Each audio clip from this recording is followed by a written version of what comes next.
You been up to anything exciting this week since we didn't talk at all yesterday? Oh crap! I got muted. There we go. No, this last week's been pretty chill. I've just been doing homework and studying for my 2 tests this week.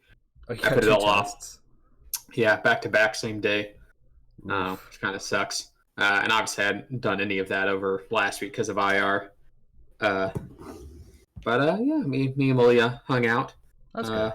a lot yesterday. Got groceries, did laundry. We watched Stardust. Again? I'd never seen it. We watched that without you then. Yeah, it was a enjoyable movie. I thoroughly liked it. Yeah, it was very good. Yeah, it was cute. Extremely. I can't believe we watched that without you. I thought you were there. I mean, I was not there. I was in another world, across the sea, so far away, and yet so close to your heart. Mm-hmm. But yeah, besides that, I was pretty chill week. That's good. Nothing too. Getting any follow-ups from IR? Not yet. I wasn't expecting to hear back within a week, so I'd be surprised if it. Hear from the company you worked at before? Not yet, but they said mid-September, so should be any day now. Yeah, it's kind of right now. Any day now.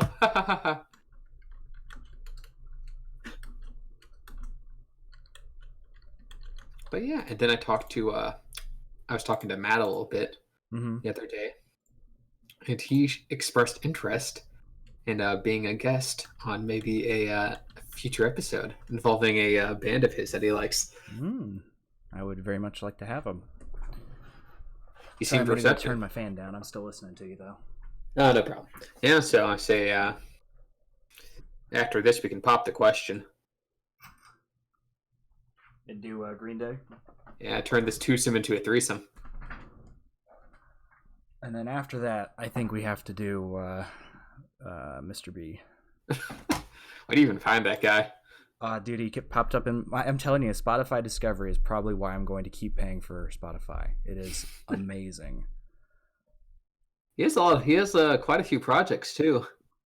I listened to the whole album that song was off of. Oh, gold all the way through. Wow. There's one that I think it's its second most listened song. I think you'd really like it. It's about the hip hop industry. Wow. He only has like 60,000 monthly listens too.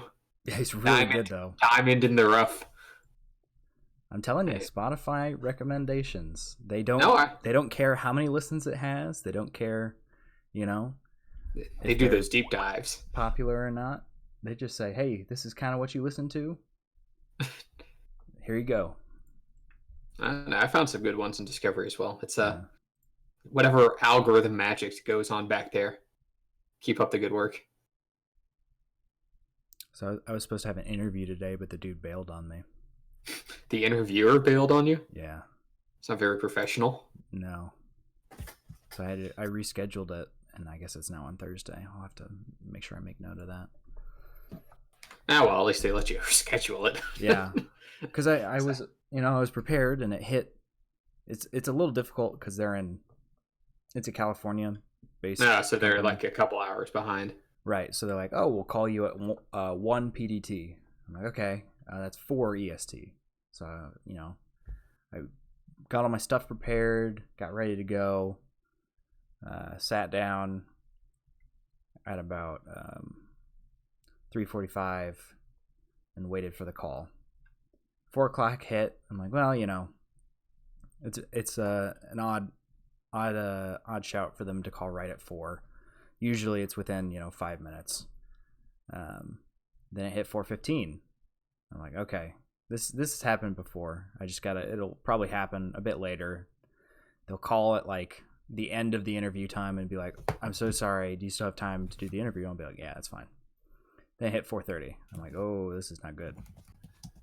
And then it hit 5. And I'm like, I feel like I'm not going to get a call today. And then it hit 5:30. And I'm like, I'm not getting a call today. I should probably send an email and ask to reschedule. Wow, they really did you dirty. Yeah, it's all right. now it's on Thursday. Hey, get even more time to prepare. Yeah, I've done a couple of these now. I didn't need that much time to prepare. So you're an old head. All your job experiences in finding jobs. I'm very experienced at looking for jobs. So, hey, you'll snag one of them soon. Yeah, I'm not too worried. Just don't quit your day job in the meantime. Which is this? We don't make money on this. Are you kidding me? I know donations in yet. No, I can tell you for certain we have not. $100,000. Oh yeah, that's never gonna happen. That get into our Patreon silver tier. Holy crap! What's in the gold? What do you get for the silver tier? Access to our Discord. Wow. We're very exclusive. What's the bronze tier then, and how much does it cost? Well, that's $5. Okay, what do you get with that? Access to the Discord? No, our undying gratitude. It's one of those where you don't actually get anything substantial. Well, it's only $5. $5 a month is kind of significant. Well, not compared to $100,000 a month. Well, you're right, but there's quite a difference between those. What's gold? Sorry, it wouldn't be a month, it'd be an episode. Okay. So you'd probably be spending less than $5 a month sometimes. Yes.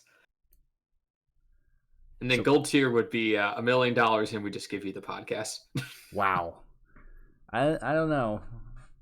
I'm not sure I'd be willing to part with it for $500,000. You wouldn't just take $500,000 and then start an equally named podcast somewhere else on Twitch? I mean, maybe, but you forget how much work I put into that the cover art for the channel that you can barely even see. But if you go to the donations button, you can see the thing in all its glory. I'm gonna say something controversial and say that cover art's probably not worth $500,000. You're right, but to me, it's my baby. And you can't replace sentimental value. Right. I spent a lot of time making that. You wanna jump into it? Oh yeah, sure. We can get on started, and I'll let you introduce the first song too when we get there. Oh, perfect. Thank you. Right. Keep it PG or PG-13 at least. Yeah. But so let's get into it. So hey, welcome back, everyone. This is album 14 of Audio Shop. Oh, you kept track. I went back and counted them. This is actually our 6-month anniversary. So happy anniversary, Sam. We've only been doing this for 6 months? Yeah, only half a year. Wow. It's felt like a lot longer, if I'm going to be honest. Some of these albums have increased my age exponentially. It's like a Horcrux, right? We put a little bit of our soul into each album, so we'll never die. Sure. So, but this album that we're viewing this time is "Pray for the Wicked" by Panic at the Disco. So, are you super familiar with Panic at the Disco at all, Sam? I am not. I really only know Death of a Bachelor. And a quick side note, Cooper, you probably didn't happen to tweet that we were doing this tonight, did we? I did. Oh wow! You actually wow! I sent an update down tweet and saw it. I'm sorry I doubted you, but I have. How dare you? I haven't been doing this for about half a year, so I think I've got some experience under my belt. I don't know. I can actually see the tweet stream now, and I can tell you slipped the ball quite a few times. So I had questions to ask. Okay, well, it takes a while to get into the groove of things, but we're here. And so, not super familiar with Panic at the Disco? Not at all. Yeah, no, I was about the same. I listened to like a couple of their hits, or I guess his hits, because Panic at the Disco is not really a band as much as a solo artist nowadays. Given that officially it started out as 4 different guys: Brendan Urie, Ryan Ross, Spencer Smith, and Brent Wilson, and now it's just shrunk down to an uno. Just Brendan is the only one left in the band. He's in a band group with only one member, which is a bit of an interesting situation to be. But this album, "Pray for the Wicked," is actually his second, I guess, quote unquote, solo album since the band kind of broke up into its own thing in 2015.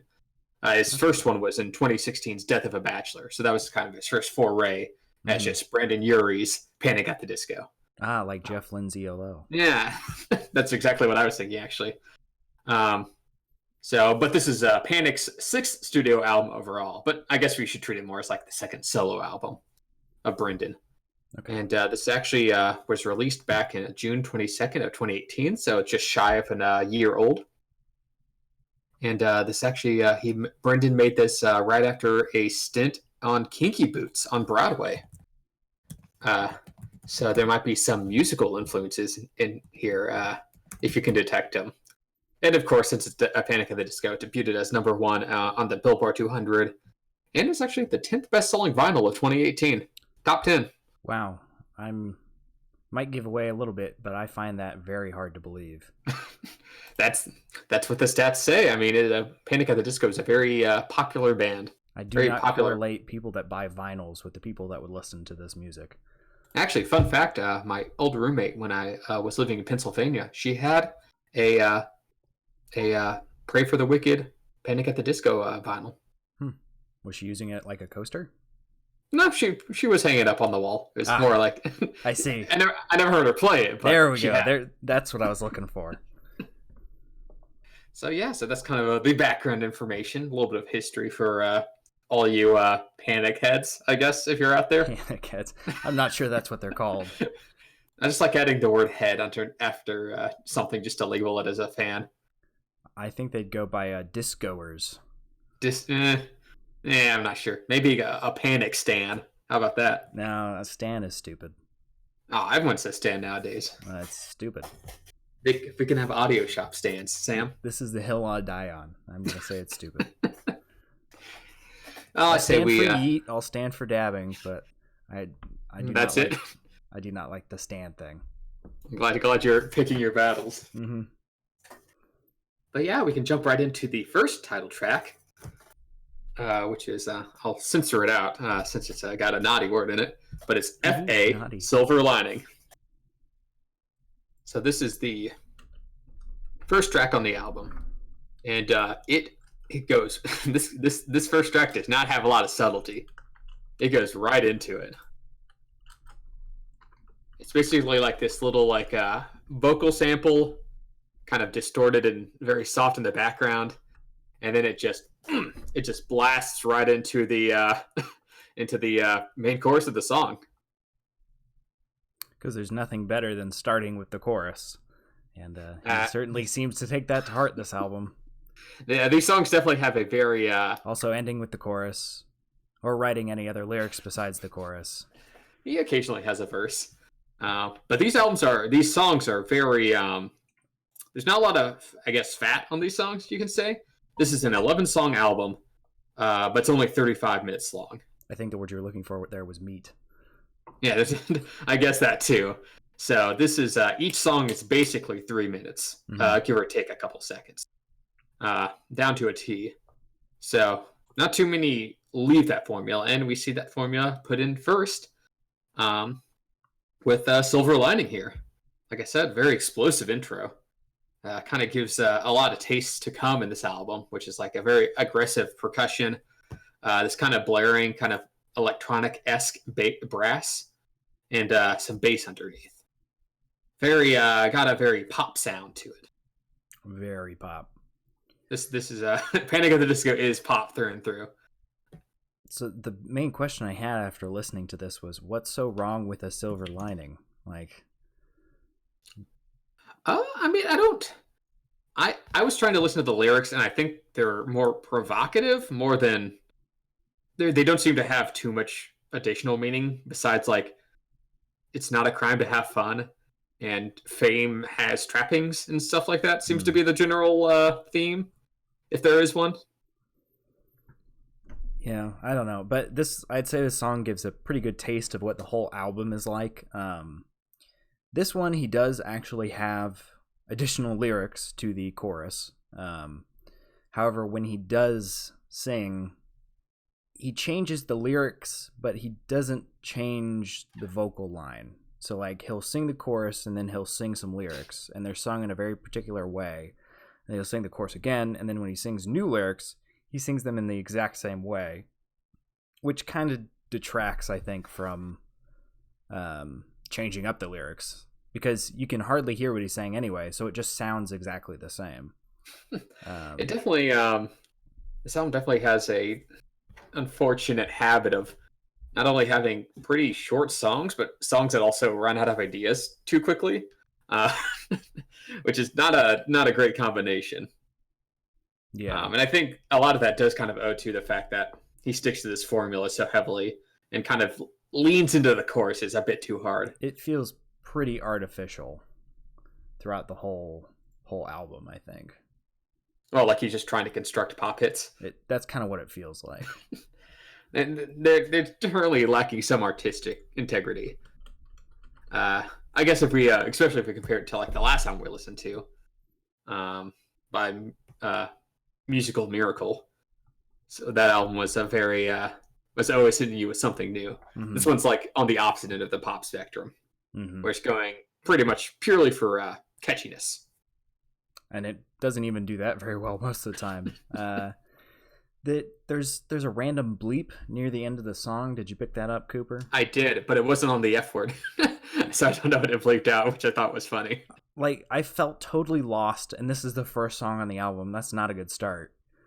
And he was using some pretty heavy keyboard horns there throughout the whole that I was not too hot for.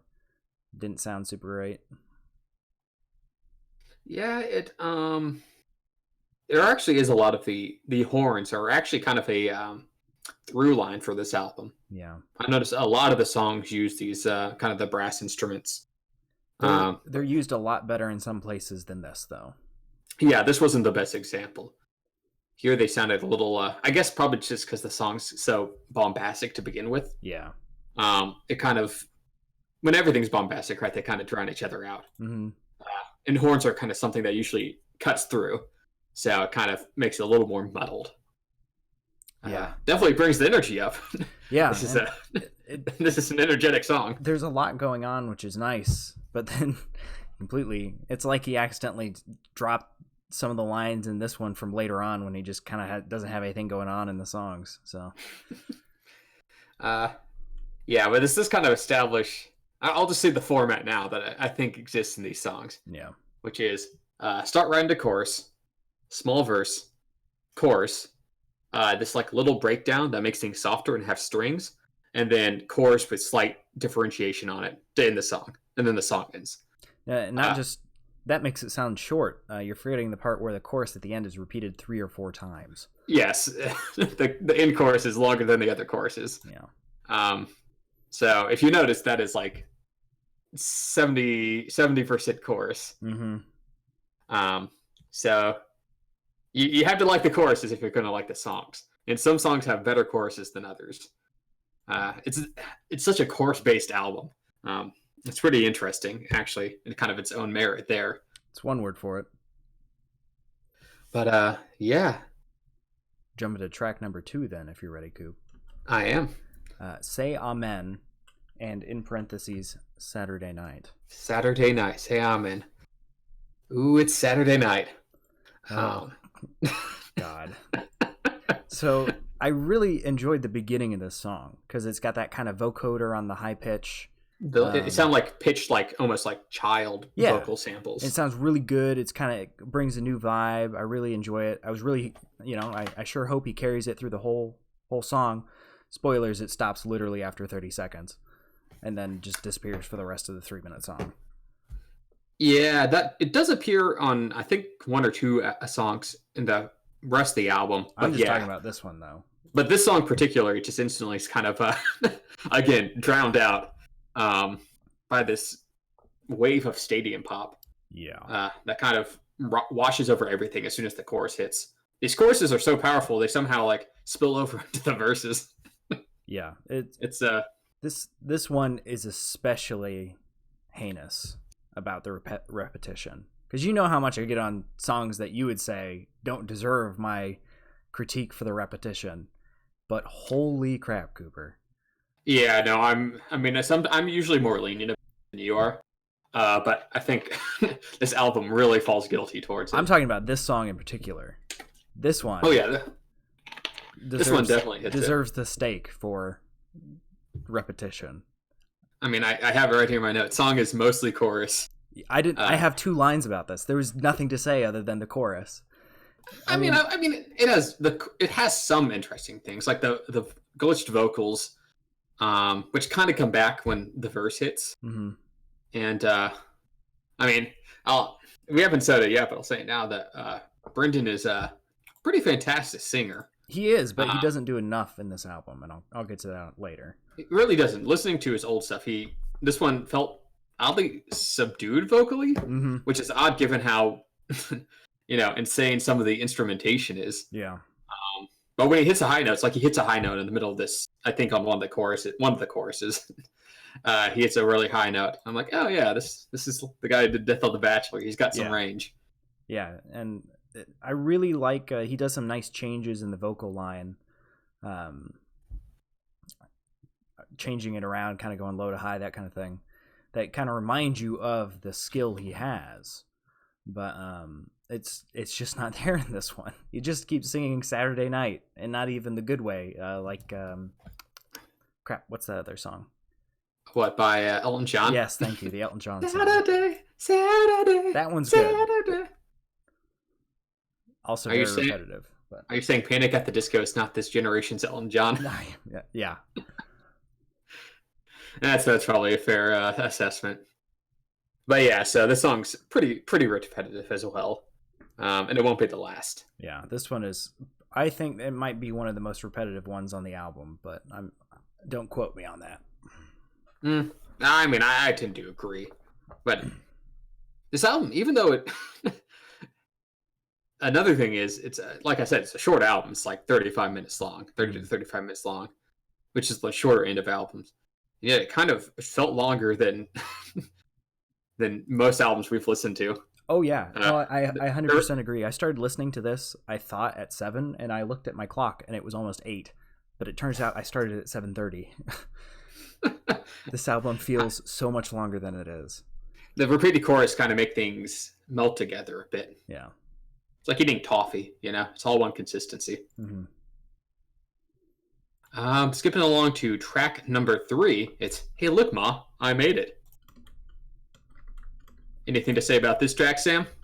Sorry, typing it out real quick. Oh, yeah. I came up with a snappy one-liner earlier. I didn't write it down, though, so let's see if I remember it.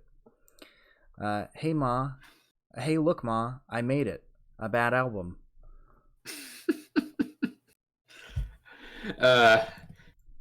Well, I don't want to say this album's devoid of meaning or devoid of value, but well, okay, we'll talk about this more at the end. Yeah, it's just supposed to be a snappy one-liner, Cooper. It was pretty snappy. Also, we've been forgetting to introduce ourselves, so we got to try and remember that next week.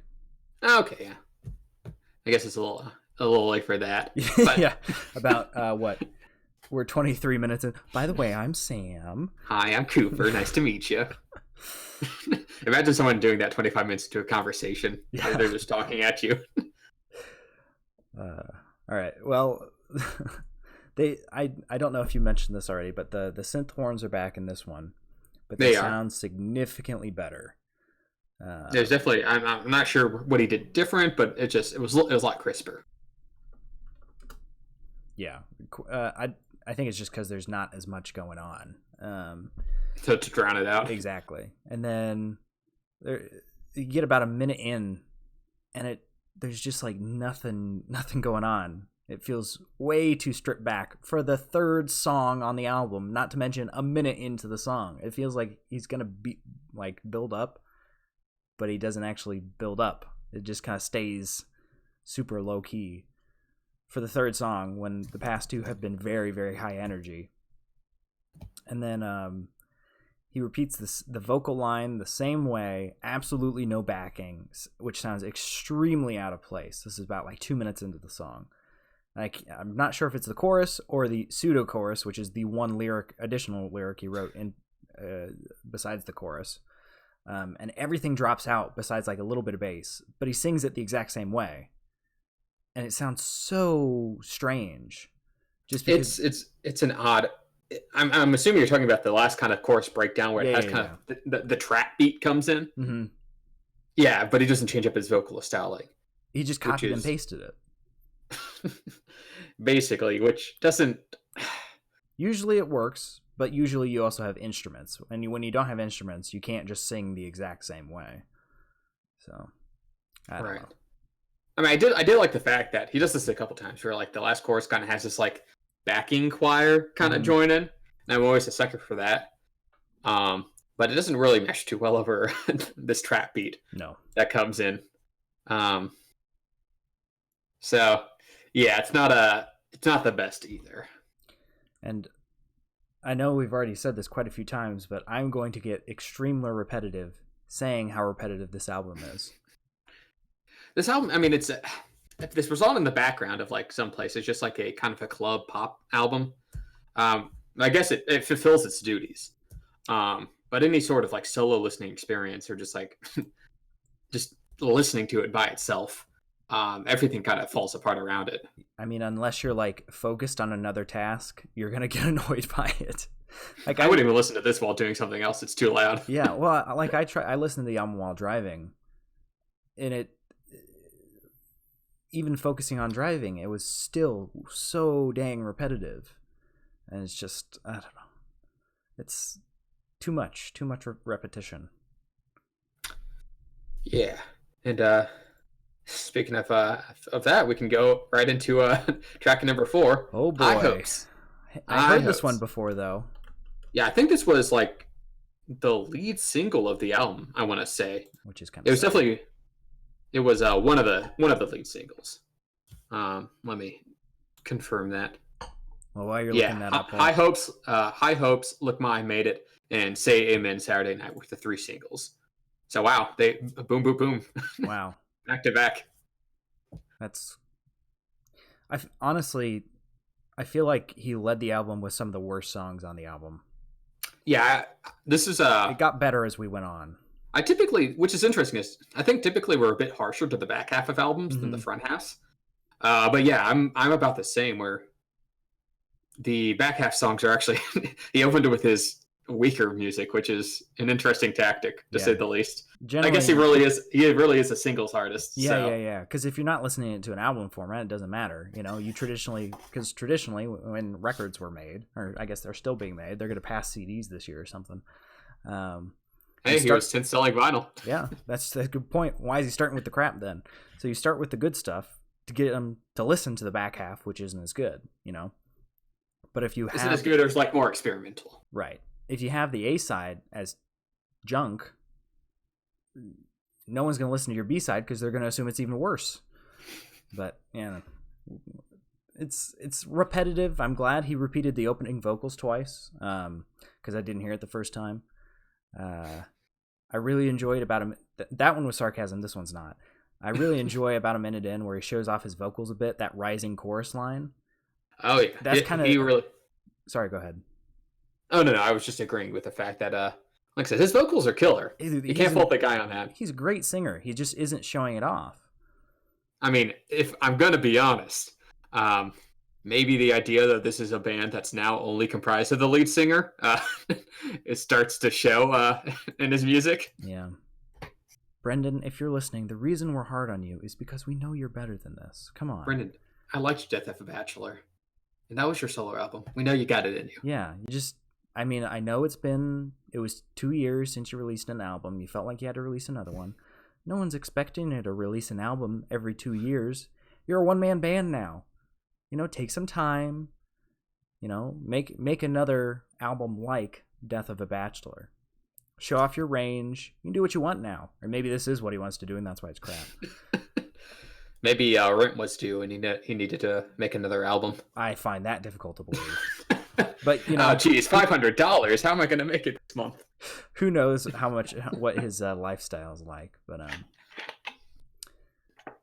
it's just it keeps coming back to he has a fantastic. I know he has a great range. Why does he keep starting singing so dang high? Like, I know he's singing kind of at the same like range the entire album, just kind of high and a bit higher. I know he can go really high and he can go kind of low. So why isn't he taking advantage of that full range? That's what made his singing sound good. I mean, if I had to guess, it's just because the backing instrumentation is so energetic and like bombastic that it's hard to, hit that lower range without, he has to keep up with the music. Well, no, but you're even wrong there, because we were just talking about on Hey Look Ma, I Made It, that the backing dropped out to just like a trap beat and he still sang super high. But it was the same as the choruses before when it still had the beat. So I don't know. I don't know why I made that choice particularly. Yeah. There is a pretty nice. I do like the breakdown of this song. Yeah, it's very good. I'd say out of the 3 lead singles, this is probably the best one. Mm-hmm. Just because I like how the breakdown kind of has like a musical quality to it. Maybe that's just from his time in Kinky Boots that he kind of brought that in.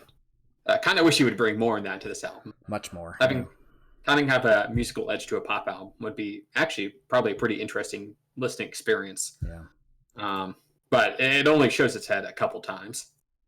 Rarely, sadly. And the last thing I remember from this one is his hopes were, oh, high, right. He only said it 80 times. I didn't catch it the first 79. The ending of this one's, again, pretty bad. Yeah, these songs have a habit of just kind of the chorus ends and thus the song ends. Hit or miss. I get you never hit, huh?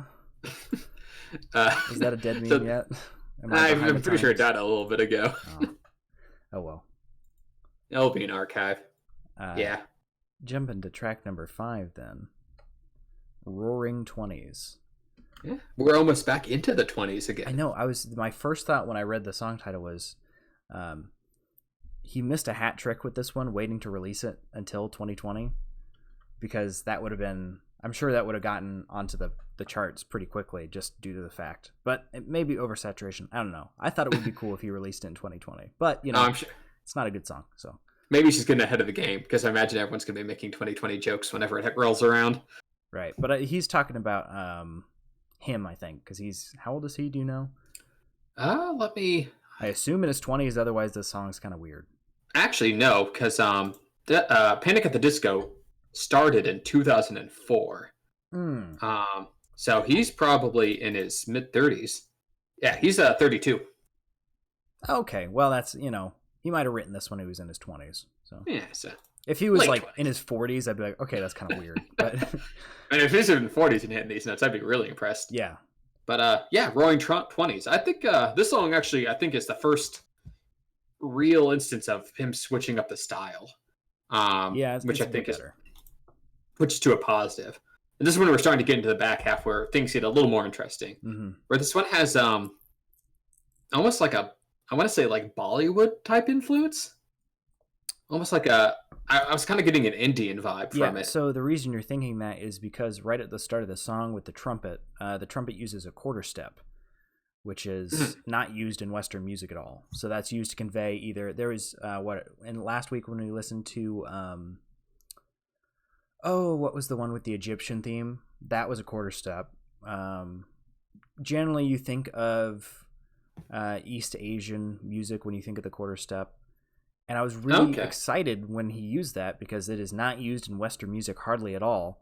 And then, of course, he doesn't mimic it with the vocals while singing over it. So it is unfortunate. It's a sadly underused musical technique in the West.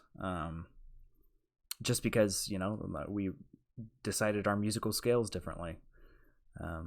Because ours come from, we're in America. Ours come from the European Renaissance, while the rest of the world had theirs much, much before that. So, I like a little musical lesson there. Yeah, I took. Shows that the music theory I was taught in high school didn't all fade away. Sounds a little bit better than mine just saying like, sounds kind of like Indian music. Yeah, I love quarter step music. It sounds so cool because it just sounds so different to your ears, and it's very hard to mimic. Yeah. So, which is an interesting thing to have in a pop song. So I applaud him for switching it up there. But he loses marks for not doing it with the vocal line too. The vocals don't really follow it. Yeah. But it remains constant throughout the song, even in the chorus, even if his vocals don't match up too much. Beyond that, I think the chorus is a little more catchy here. I'm not quite sure. He keeps saying the phrase roll me like a blunt because I want to go home," and I don't really know what that means. I have the exact same thing written down. Well, like he's saying, "I want to like let's roll, let's get out of here." Is that what he's saying? I have no idea. He wants to get high, so he just wants to chill. I don't know. I'm not. I think he's mixing metaphors here. Maybe. I wouldn't even notice if he hadn't said it like 50 times in the song. Yeah. I like the way he sings it, though. That's nice. Yes, it kind of matches with that quarter step. So yeah, this is unfortunately, it kind of sucks that we're 5 songs in, and this is the first song where I'm kind of like, okay, yeah, I dig this. That's not a good indicator. Usually not a good sign. Yeah. But the album goes on a little bit of an uptick after this. And near the end of this one, we were talking a bit before with the chorus coming in, and it's, I like the chorus coming in. It's got some good range to it. Again, repeated a few too many times, but not nearly as bad as some of the other songs we've covered so far. Yeah, this is checks. I'll give this a check plus. Maybe a check minus. Okay, well, it's a passing grade at least. Barely. Just because it's got some interesting ideas. Yeah. Wish you followed up on those a bit more. That's true. It's not exactly a theme of the album. Yeah, true. And then track number 6, Dancing's Not a Crime. That's just the plot to Footloose. Actually, I've never seen that movie. Not really. It's got Kevin Bacon. Yeah, I know. Well, isn't that the movie that spawned The Degrees of Bacon? Yeah, that and Tremors, I think. Or at least it made The Degrees of Bacon popular. It made Kevin Bacon popular. True, fair point. So Dancing's Not a Crime. So this one's starts more with those kind of glitchy vibes going all together.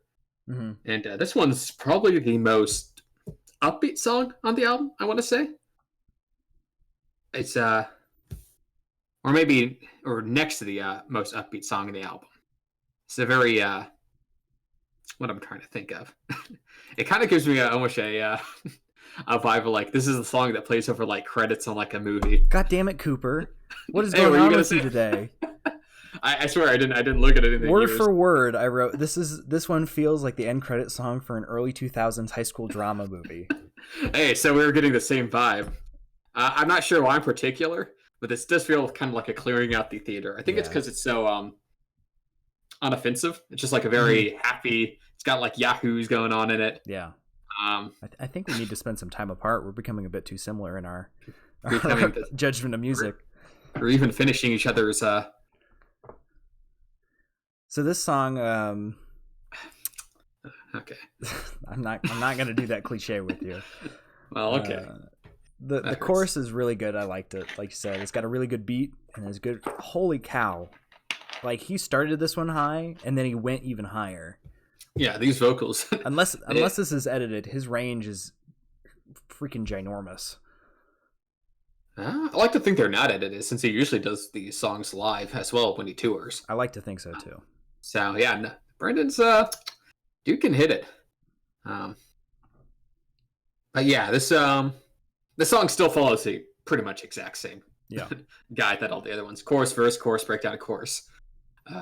Song ends. But it's a happier song. It's got oohs going on, yahoos. It feels hard to be mad at this song because it's just like, no, this gives me. I've never heard it before, but I'm feeling nostalgia. It's kind of constructed to be kind of like the ideal kind of upbeat pop song. Yeah, it feels like an older pop song, I think, too. Yeah, it's got some like, it's a little bit of a throwback. Doesn't make it super memorable overall. Yeah. Who remembers the closing song to the credits of a movie? No, I can't really think of any. Exactly. I was even trying to think of one of the Shrek ones, but I couldn't think. Maybe When I Saw Her Face, sung by Donkey, but that's about it. Well, that's because it's sung by Eddie Murphy. Yeah. Arguably the better version of the song too. Yeah, I mean, I'll take it. I think I'll agree. Oh wait, I do remember the one from Extremely Goofy movie. Was that It's all right, and there's nothing wrong. We're gonna get right back. But that's just because that's a good song. I don't remember. It's been a very long time since I've watched Goofy Movie and Extremely Goofy Movie. So. You don't watch that on a weekly basis? No, Cooper, I don't. Well, there's your problem. How do you have time for that and college? Did you do this when you were working too? I did it every night, Sam. Every night. I mean, I know you're joking, but I used to know someone who would literally watch Parent Trap every single night. That's odd. Like, not the old one, the new one, with what's her face, Lindsay Lohan. Does that make it better? Either way, it's kind of weird. They could quote it word for word without the movie playing. Hey, it's very odd. You know, power to them. I guess everyone has a superpower. I don't think watching a movie every night is a superpower. It's definitely a test of will. Yeah, for sure. Jumping to track number 7 then. One of the Drunks. One of the Drunks. This one, for the title, and there was kind of a breakdown in the middle. I'm kind of going out of order here. There's a breakdown in the middle that kind of fit with the theme, but the vocalization and the instrumentation do not fit with the theme at all. It's way too upbeat. I know what you mean. The breakdown kind of has like a slurry, kind of like hazy vibe to it, which I think, One of the Drunks. Okay, I get it. But this song, it's to me, this was the most repetitive one, I think. You think? This one wasn't as bad an offender as High Hopes, I don't think. Maybe not as bad as High Hopes, but the chorus is, I don't know, the singing kind of clashes with the instrumentation. Like this, it feels like this is the most obvious example of them not quite like lining up. I don't know. The way his like vocals. There's one coming up that I'll talk about. I completely disagree with that. There's one that is a big offender, but it's possible I just missed it in this one. I don't know. To me, this like his vocals are like descending, but I don't know. I'm not quite sure how to describe it. But I take it back. I do.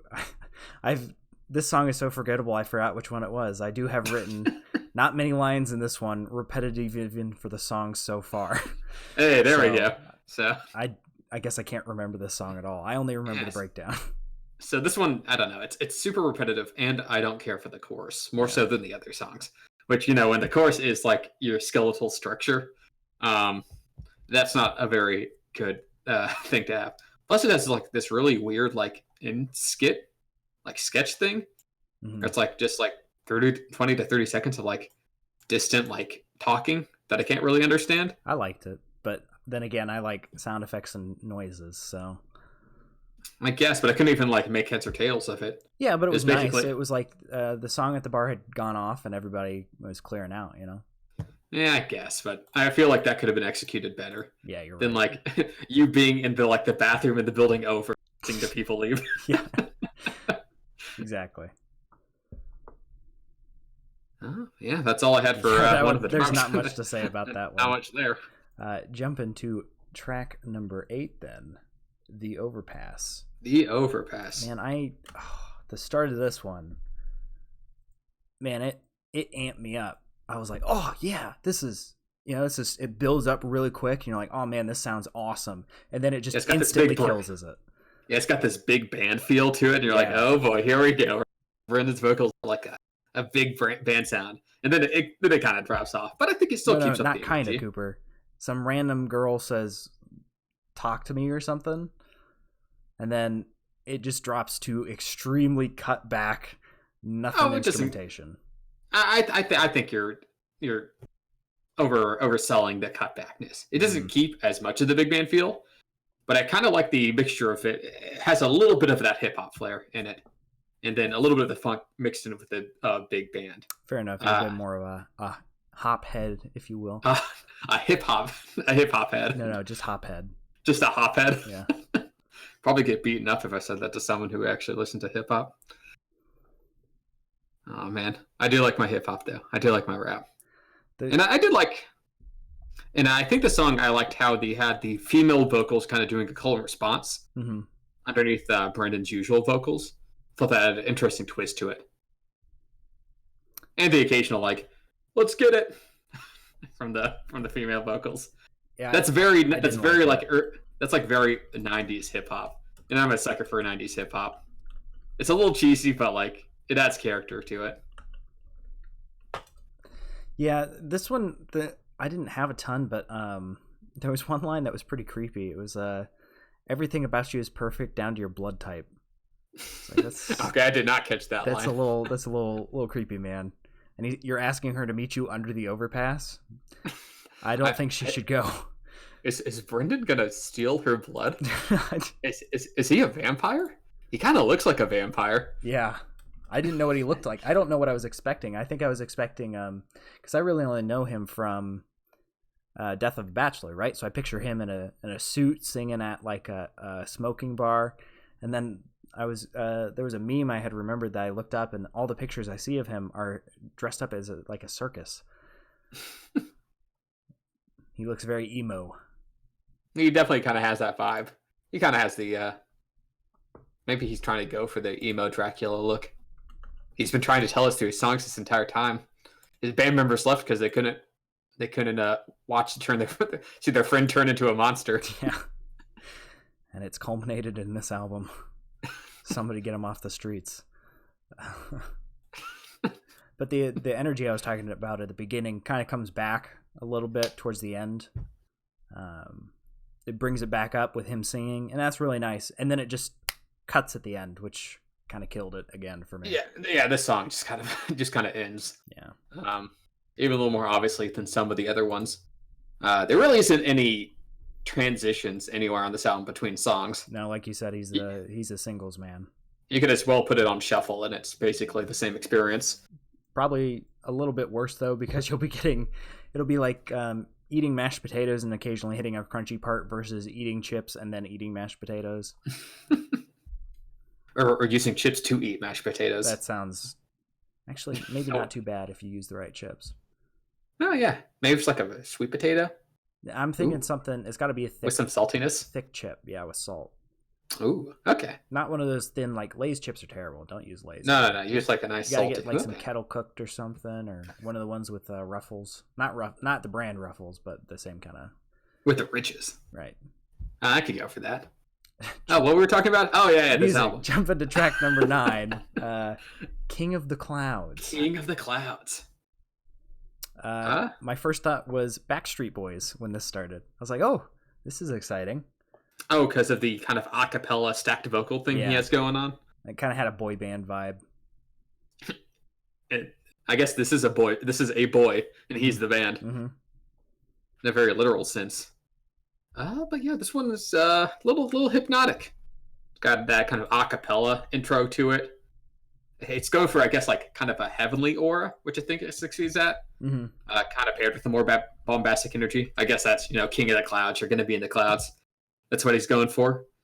But beyond that, this song didn't have too much going on, even though it's only like 2.5 minutes. Yeah.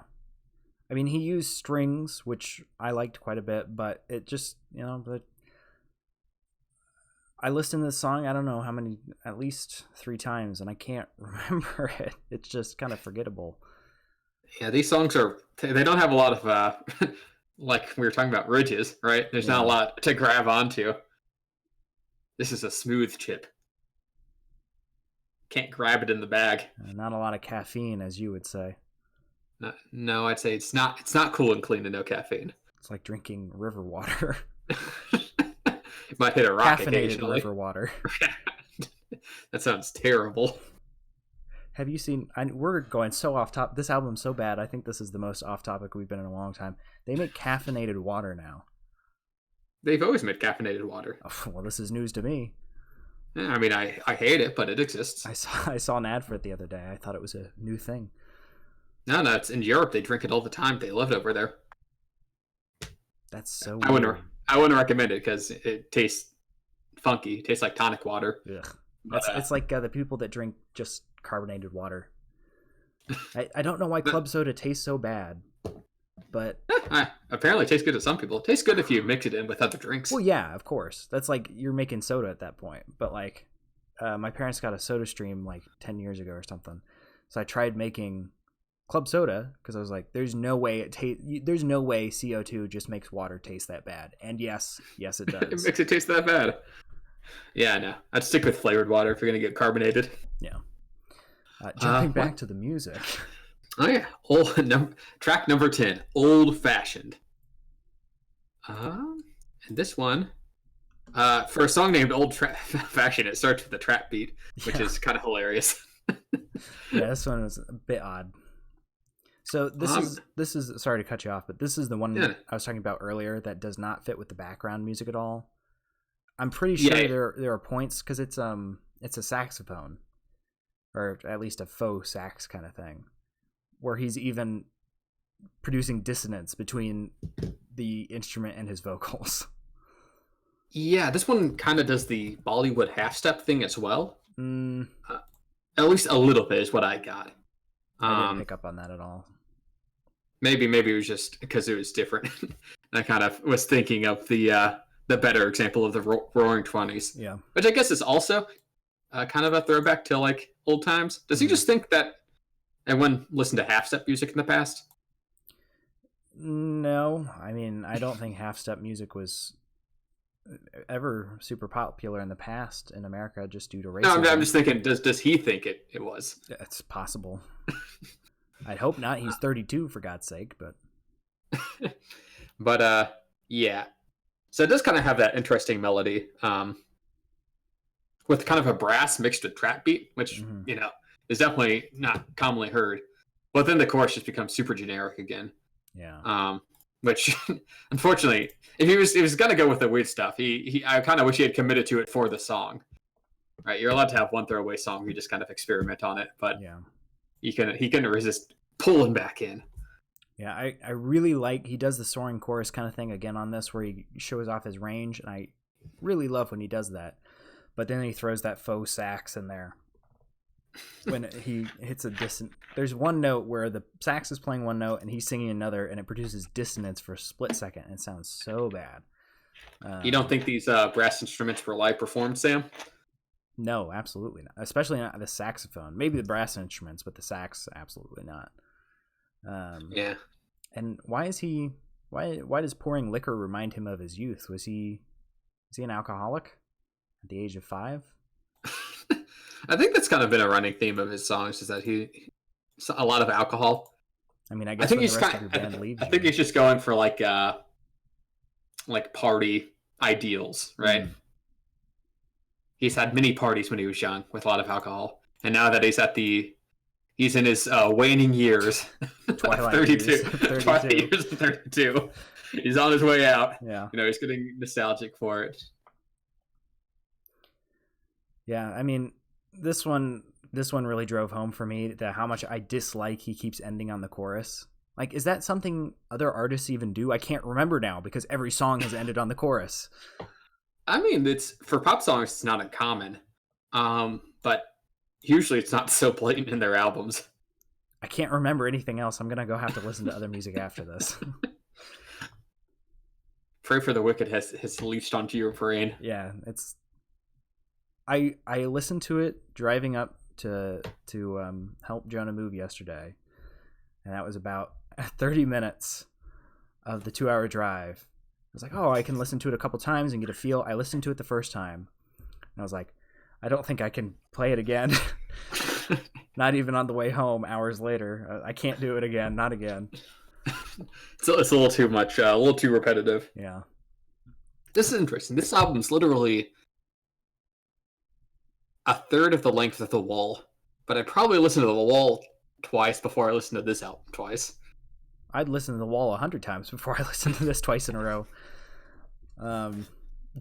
Sorry, we're doing a bit of the final review before we get through all the songs. Yeah, Track let's finish it 11, up. Dying in L.A. So song. I have to preface this because I have a very, very strong bias against this song. Really? Why is that? I was driving with my sister to my grandmother's, and I was driving, so I was in charge of the radio. Or wait, no, she was driving, so I was in charge of the radio. And she's like, oh, can you put on some music I might like? I'm like, oh, sure, what do you like? She's like, oh, I like Panic at the Disco. So I'm like, all right. So we listened to Death of a Bachelor, which is a banger. And she's like, oh, after you play a couple more of your songs, you should put it on Dying in LA. It is almost the same as Death of a Bachelor. That was a flat out lie. She thought it was the same because it was slower.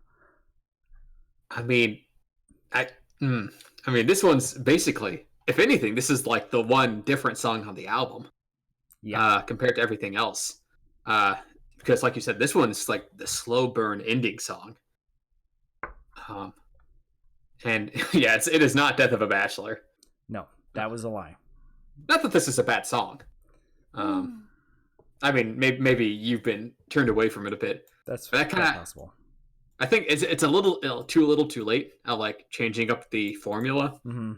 This one actually doesn't blow its load and kind of go all out. It actually commits to this being kind of a more mellow song with a slower pace, nice piano and strings. And then just kind of actually really like the end of this song, which is the first for any of these songs, where it kind of just lets the strings play out. Oh, yeah. As the album ends. I love that. It's really the only song on the album that kind of commits to just having its own ending, besides just the chorus cutting off. Yeah, and like you were saying, the piano is really nice. But my issue with this one is it really sounds like he's pushing against the upper limits of his range while he's singing for most of the song. We know he has a huge range below it, but he still chooses to sing at his upper register. And then there's that flick on when he sings "Dying." You know what I'm talking about? I'm not quite sure what you mean by flick. When he jumps up, when you're die, and then he jumps to like an octave higher. Okay, I think I know what you mean. That sounds so bad, in my opinion. I didn't really notice it. It just doesn't fit with the style for how slow it is. That's like I don't know. It feels very out of place. Yeah, it's a little higher energy than maybe the song calls for. This definitely has a the vibe I was getting kind of like a slow dance at a high school prom song.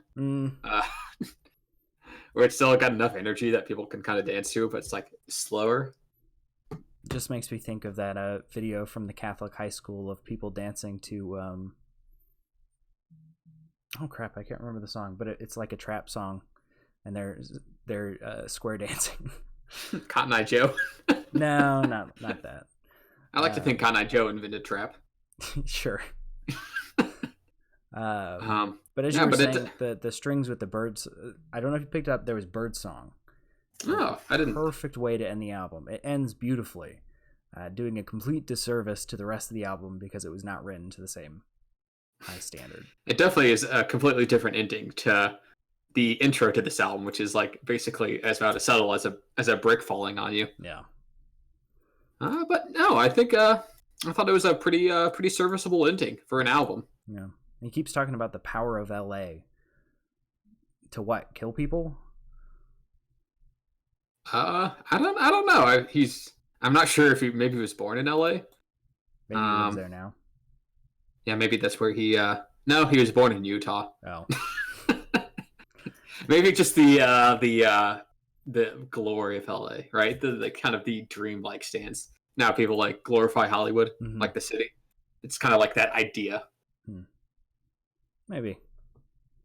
Or maybe he was dying in LA and he came up with the song. Oh, Lord. He's dead. This was his swan song. Someone took out a microphone as he was bleeding out in an alleyway. It's like, one last song, Brendan. We got to close out this album. It's only 35. It's only like 30 minutes. We need another song. All right. Well, I think that about clears up the album. Yeah. I think this is a record amount of filler that we've had in an episode. Yeah, we've been off topic quite a bit this one. And I think to be fair, it would be a pretty boring episode otherwise, I think.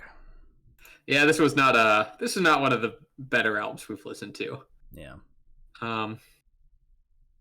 But now we're into the final part where we discuss our favorite and least favorite songs. So do you want to start with that, Sam? Yeah, sure. Oh, I don't know if I can pick a favorite. What was the one with the quarter step? Oh, Roaring 20s. Maybe. Yeah, it's Roaring 20s. Roaring 20s or Old Fashioned. yeah. Dancing's Not a Crime. One of those two. The upbeat, energetic song. Yeah, but this kind of favorite is like below every other favorite I've ever picked. Even maybe below Aphex. No, not below Aphex Twin. I was about to say that might be. Yeah, it's going. You really. I just want to remind you that you really didn't like Aphex Twin. I was studying for finals, so I was extremely tired. And least favorite, probably High Hopes or what was the other one? One of the Drunks. One of those two. Okay. And for me, I'd say probably my favorite was definitely Overpass. The Overpass. Really? I definitely liked the intro with the big band feel. The kind of hip hop influences it had as well. And a little bit of funk to it. I thought it was an overall very appealing song. Even if it did just kind of end. And then my least favorite's same as you. One of the Drunks was basically everything bad on this album condensed into a song. Forgettable chorus that repeated too often. So, yeah. Then I guess now's the time that we move on to our final rating. Do you want to introduce the rating system, or do you want me to? I'll introduce it. I think you did it last time. All right. So basically, our rating system goes as the following. Instead of doing a 1 to 5 scale, we like to do our own little take on it, audio shop style, where they're themed over kind of conditions of a car, since me and Sam are big carophiles. Wouldn't you say, Sam? I sure do love when the engine does the vroom vroom noise. It was rubber to the road. Mileage. But so our lowest rating, so basically our 1 on our scale is a scrapyard. This is bottom of the barrel. Just get rid of it. It's not worth anything.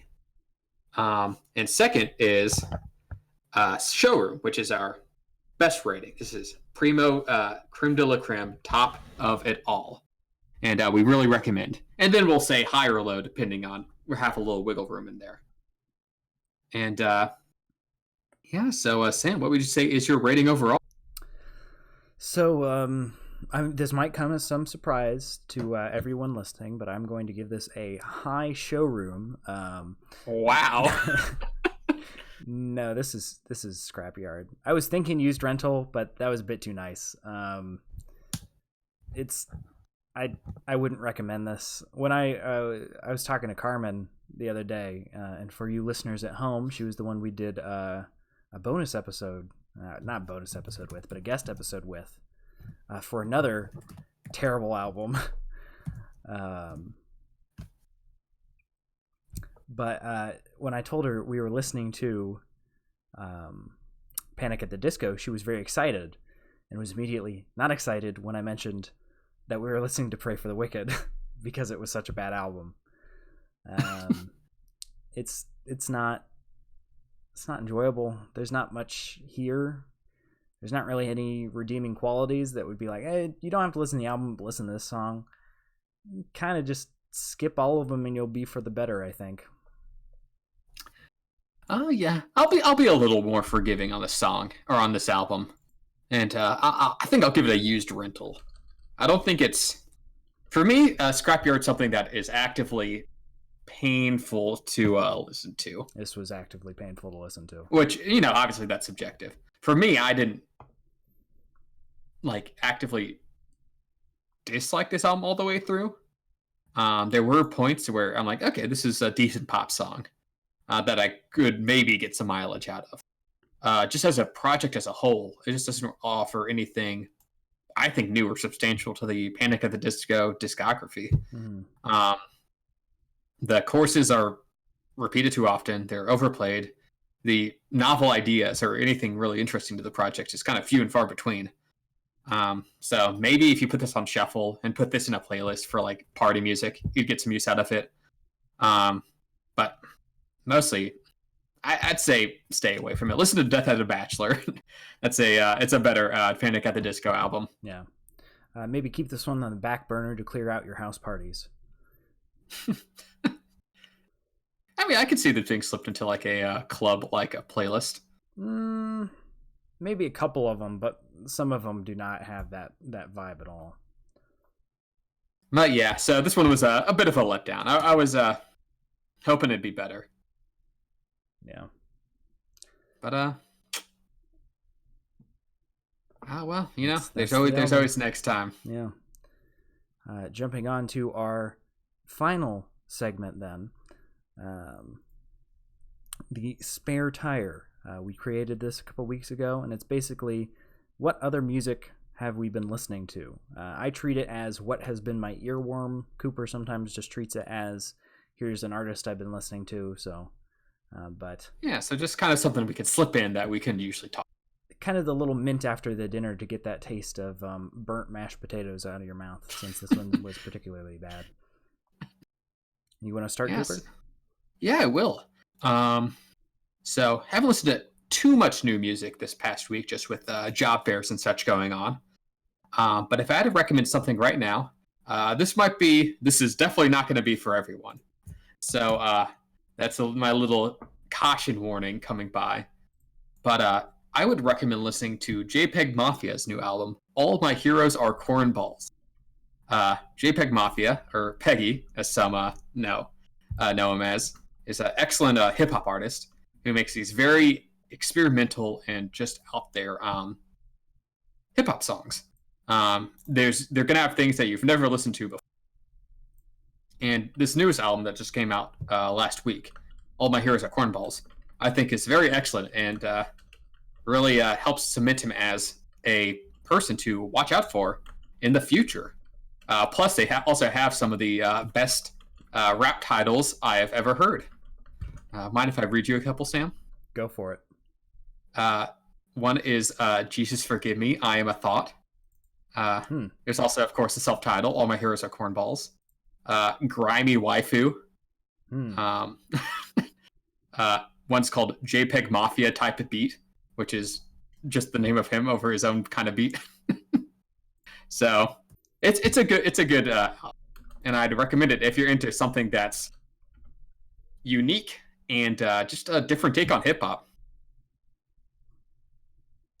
Huh. Well, that one's certainly interesting. I don't have a whole album for mine. I'm just adding some text here so people can actually look it up as opposed to having to keep scrubbing back and hear what we said. There we go. Okay. Mine is a bit of a callback to last week's album. We talked a bit about Tally Hall, who split up in 2012, and then basically Miracle Music came out of that as one member bringing a couple other members. And my song is Taken for a Ride by Tally Hall. I started listening to the whole album that this came off of, and while good, it's not nearly as good as this one. This is like one of the songs in the middle. It's very, very simple, but it's got a vocoder in it, and it's got just a very simple drumstick kind of driving line underneath, and it builds and builds and builds. The ending is kind of a little let down, but as a whole, I've listened to it many times this past week. Oh, well, nice. I'll have to. It's a quick listen too. So take that a listen. Yeah. And yeah, so I think that's it for this week. And hopefully next week we have a project that we like a little bit more. Yeah, we'll figure that out here soon. Although it probably won't be as quickly as we did this past week. Though we might, if everything works out, hopefully, we may be having a guest next week. We'll see. We'll have to reach I'll out. have to confirm with him first, obviously. Yeah. But yeah, and see if we can listen to an oldie but a goodie with him. Yeah. But so keep a lookout on the Twitter. That's at AudioShop14, where we give all the updates of what we'll be listening to and what times we'll be coming out with. Usually we do it on Sundays at 8 p.m. We got to push it back a little bit this week. I'll take the blame for that one. I was visiting my grandmother, and I didn't want to cut my visit with her short. So keep an eye on that, and you'll know what we're listening to and when we're going to go on. And you'll get another weekly dose of us. And if you're just now tuning in, I noticed somebody pop in and pop out, so you won't hear this. But if you're listening to the VODs or you're listening to the YouTube, you'd already know this. But we have a YouTube channel where all of the previous episodes get put up in order. So you can click on that playlist and listen to every single one, all the way back through my toaster mic. So that's... And my toaster mic. Well... Did you always had this one to start, didn't you? Or did you get it? No, I got this a couple episodes in. Right, yours improves and then mine improves. Okay, I forgot. And then we become listenable. Yeah. You can find us on YouTube at Audio Shop, and we also have a Spotify, or not Spotify, we don't have that. It's a SoundCloud. Sadly, we can only fit 3 episodes there. Might be going in there and changing those soon, but that way you can listen to them on the go a little bit. Yeah, so Thank you all for listening. And if you have any suggestions, we have a suggestion box down below. Of course. And hope that you will join us again next week for our next musical adventure. Whatever that may be. Hopefully better than this one. Hopefully. See you later, shoppies. You have a wonderful week. Goodbye.